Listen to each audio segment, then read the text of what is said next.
So how do creative people tune out the noise on the sidelines? How do they stay focused so that they're on message? I haven't got the fog. I mean, dealing with creative people is kind of a knack. I mean, you either have it or you don't. It's sort of like we're very lucky to have a lineup of creative talent that rivals. Now I'm a Red Sox fan, but I would call it like it's a terrific lineup. It's like the Yankees.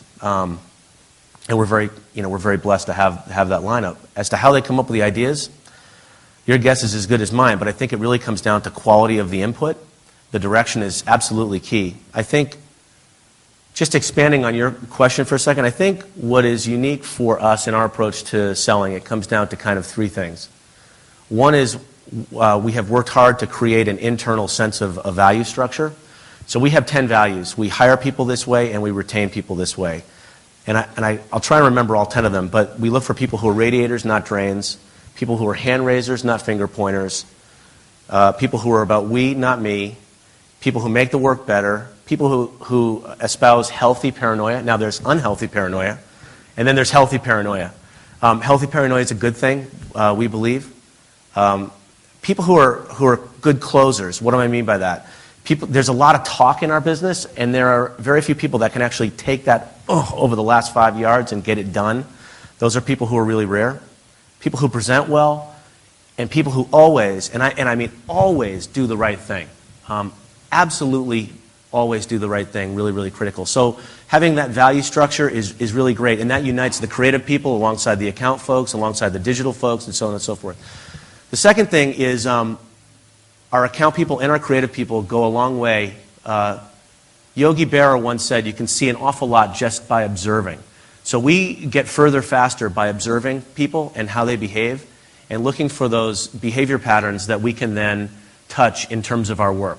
And then the third thing is we look for what I'll call moments that matter. And everybody's always on the sell, right? Everyone's trying to sell. And the thing is, every now and then there are these moments that come along. Somebody might get sick. There might be a tragedy. There might be something that happens when you can really, and I don't want to say this the wrong way, but if your heart is really in it and if you really care about your client, you can do the right thing by extending a hand and picking that person up at a time when he or she really needs it, and then you don't have a client for the month, you have a client for life. You know, we had a client that was sick, was stranded, and we sent a plane. Well, that's a big expense, but not if you look at it over the course of a lifetime. That's money well spent. So looking at it from that perspective, I think is really key. So we've really, one of my 5 goals, I've got 5 goals for the agency this year, but one of my 5 goals is this thing I'm calling soul branding.